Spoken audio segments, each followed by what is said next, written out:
Imran, vazhdojnë sërish ndeshjet njëra pas tjetrës, pas pauzës, më njëherë zhvilluam ndeshjen me skuadrën e Bashkimit, nesër na pret përballja me Strugën në Strugë. Si duket skuadra?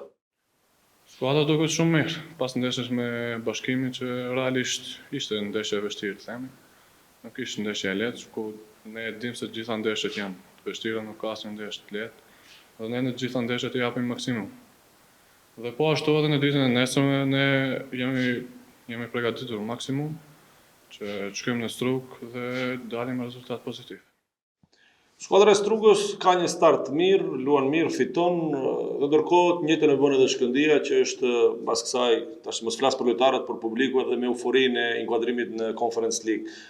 Do të jetë një derbi vërtet dhe e gatshme Shkëndija të menaxhojë këtë situatë sepse tek e fundit kjo ndeshje është një histori në vetë dhe s'ka të bëjë me Europën. Po, do jetë një derbi dhe dim se Struga është në formë të mirë, ku i ka fituar gjitha ndeshjet në kampionat dhe por ne jemi Shkëndija. Ne shkojmë çdo ndeshje për fitore dhe edhe nesër shkojmë për fitore dhe shpresoj që dalim me fitore nga aq. Pret që forma e Strugës dhe suksesi historik i Shkëndijës të thërras në një farë mënyrë numër të madh spektatorësh për të bërë një spektakël të cilin sigurisht duhet ta shijojë publiku. Po, normal.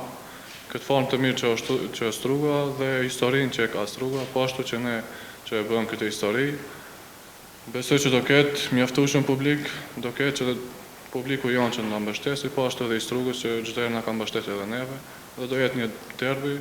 Imran, sa është rënd për skuadrën për të menaxhuar këtë ngarkesën fizike e psiqike? Është vërtet, pauza dyjavore i ndihmoi skuadrës të rikuperohet, por ja sërish vin orari të ngjeshur. Si duket skuadra në aspekt të kësaj menaxhimit të forcës fizike e psiqike?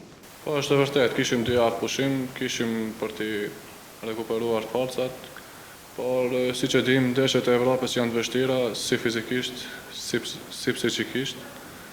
Dhe ne tash jemi rekuperuar mendoj, plotësisht, dhe për në ditën e nesërme shkojmë për fitore.